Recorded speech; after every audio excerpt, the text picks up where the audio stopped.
യാ നിസാഅൻ നബി ലസ്തുന്ന കഅഹദിൻ മിനൻ നിസാ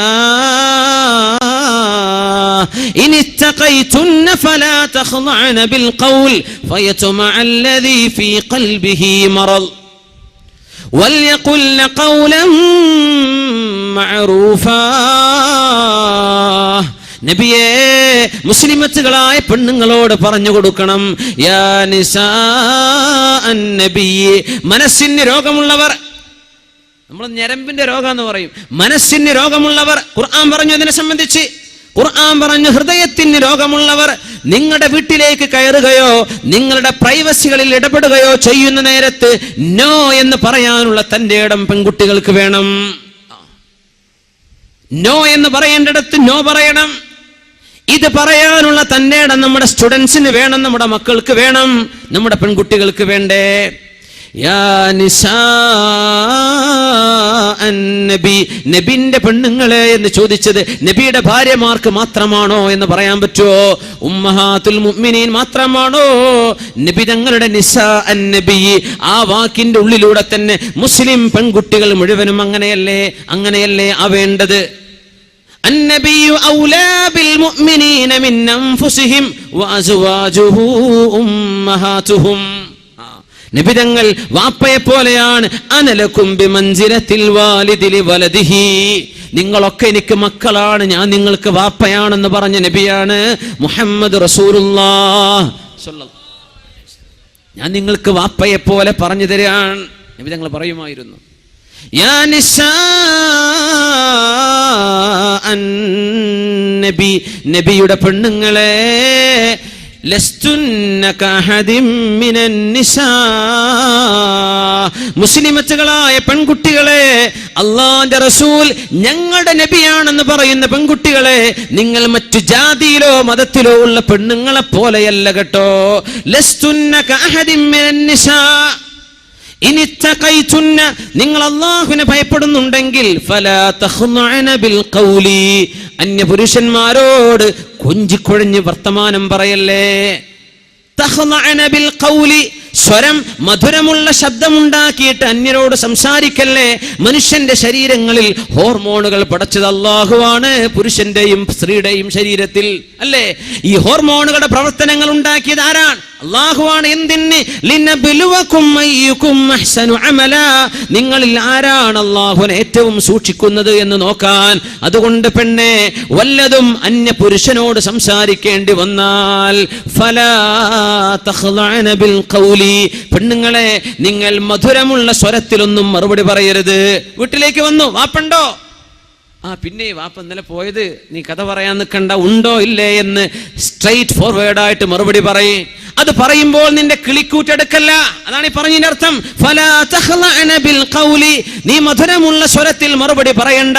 ഒരന്യ മനുഷ്യനോട് നിനക്ക് ഫോണിലോ അല്ലെങ്കിൽ വീട്ടിലോ വന്ന് ചോദിക്കുമ്പോൾ മറുപടി പറയേണ്ട ഗത്യന്തരമില്ലാത്ത അവസ്ഥ വരുമ്പോൾ പറയേണ്ടത് എങ്ങനെയാണ്?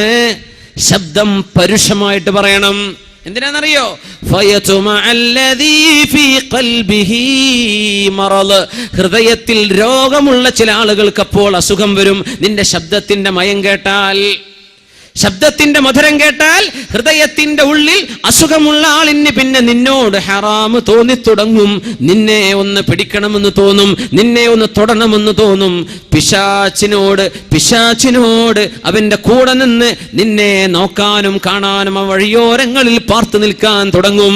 അതുകൊണ്ട് നീ സമ്മതം കൊടുക്കല്ലേ. നീ നിന്റെ ശബ്ദം പരുഷമായിട്ട് പറ എന്ന് പരിശുദ്ധ ഖുർആൻ. പെണ്ണെ, നീ നിന്റെ ശരീരം സൂക്ഷിക്കും. നിനക്ക് മാത്രമല്ല, ഒരു ജനറേഷന് വേണ്ടിയാണ്, ഒരു തലമുറക്ക് വേണ്ടിയാണ്. അള്ളാഹുവിനെ പേടിച്ച് ജീവിക്കുന്നവർക്കേ നാളെ ഖബറിൽ രക്ഷപ്പെടാൻ കഴിയൂ. അള്ളാഹുവിനെ പേടിക്കാനാണ് ഈ പറയുന്നത്. എന്തിനെന്നറിയോ? നിന്റെ മനസ്സിന് അള്ളാഹു സമാധാനം തരും. ചെറുപ്പക്കാരാ, നീ നിന്റെ കണ്ണിനെ അഴിച്ചുവിട്ടാൽ, അന്യ പെണ്ണുങ്ങളിലേക്ക് നോക്കാൻ തുടങ്ങിയാൽ, പെണ്ണുങ്ങൾ ഓരോന്നായി നീ സെൻസർ ചെയ്യാൻ തുടങ്ങിയാൽ നിന്റെ ഹൃദയത്തെ കൺട്രോൾ ചെയ്യാൻ കഴിയില്ല. അത് നിന്നെ തിന്മയിലേക്ക് എത്തിക്കും. ഈ തിന്മ നിന്റെ മനസ്സിന്റെ സമാധാനം ഊതിക്കെടുത്തും. എപ്പോഴാ സമാധാനം കിട്ടുകയെന്നറിയോ?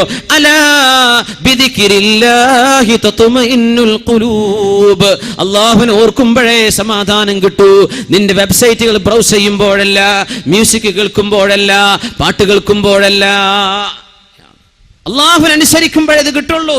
അതുകൊണ്ട് ആണും പെണ്ണും അവിടെ കണ്ണുകൾ സൂക്ഷിക്കണേ, ശബ്ദം സൂക്ഷിക്കണേ. അതുകൊണ്ട് സഹോദര, നിന്റെ ഫേസ്ബുക്കിന്റെ പേജുകളിൽ നിന്റെ ഫ്രണ്ട്സുകളായി ഏതെങ്കിലും അന്യ പെൺകുട്ടികൾ നിന്റെ കൂടെ പഠിച്ചവരായിരിക്കാം. ഇവിടെ പഠിച്ചു കഴിഞ്ഞില്ലേ, കാലം കഴിഞ്ഞു.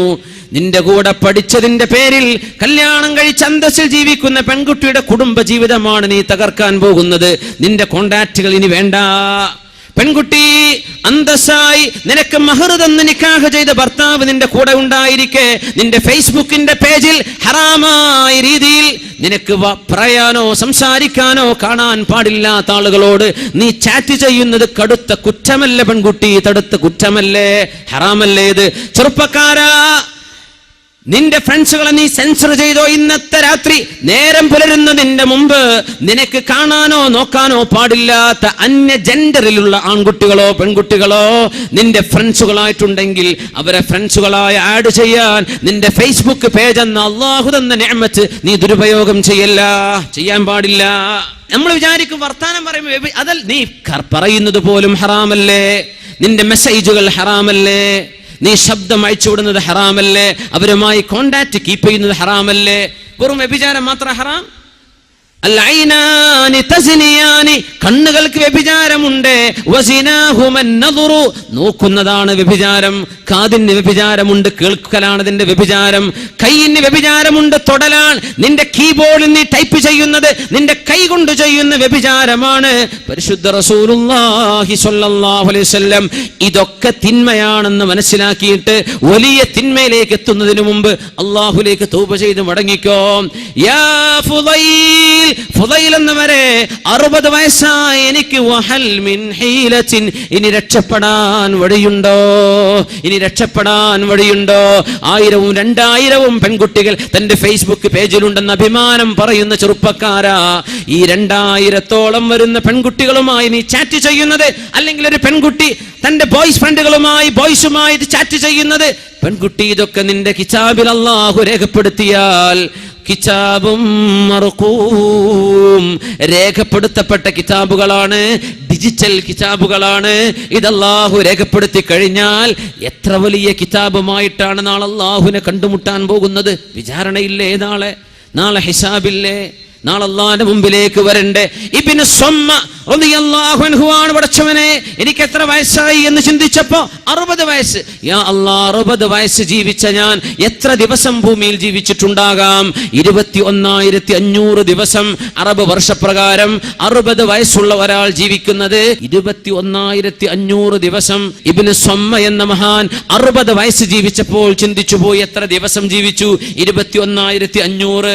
എന്നിട്ട് ചിന്തിക്കാൻ, പടച്ചവനെ ഒരു ദിവസം ഒരൊറ്റ തെറ്റ് ഞാൻ ചെയ്തിട്ടുണ്ടെങ്കിൽ എന്റെ കണ്ണുകൊണ്ടോ കാതുകൊണ്ടോ മനസ്സുകൊണ്ടോ ശരീരം കൊണ്ടോ എങ്ങനെയെങ്കിലും ഒരു ദിവസത്തിൽ ഒന്ന് അത് മാത്രമാണ് ഞാൻ ചെയ്തിട്ടുള്ളതെങ്കിൽ പോലും നാളെ കിതാബ് ലഭിക്കുമ്പോൾ അതിലുണ്ടാവുക 21,500 പാപങ്ങളാണ്. 21,500. എന്താണ് ഈ കിതാബ് എന്ന് മനസ്സിലാക്കിയോ നമ്മള്? ലാ യുഗാദിറു സഗീറതൻ വലാ കബീറ മാ ലിഹാദൽ കിതാബ് വയഖൂലു മാ ലിഹാദൽ കിതാബ്. പടച്ചവനെ, എന്താണ് ഈ ബുക്കിന്റെ അവസ്ഥ? ലാ യുഗാദിറു സഗീറതൻ വലാ കബീറതൻ ഇല്ലാ അഹ്സാഹാ വവജദൂ മാ അമിലൂ ഹാദിറാ വലാ യദ്ലിമു റബ്ബുക അഹദാ. നിങ്ങൾ ചെയ്തതല്ലാതെ മറ്റൊന്നും ഇവിടെ രേഖപ്പെടുത്തപ്പെട്ടിട്ടില്ല. നിന്റെ റബ്ബ് നിന്നെ ആക്രമിക്കൂല. അല്ലാഹു നിന്നോട് ദുൽമ ചെയ്യുന്നില്ല.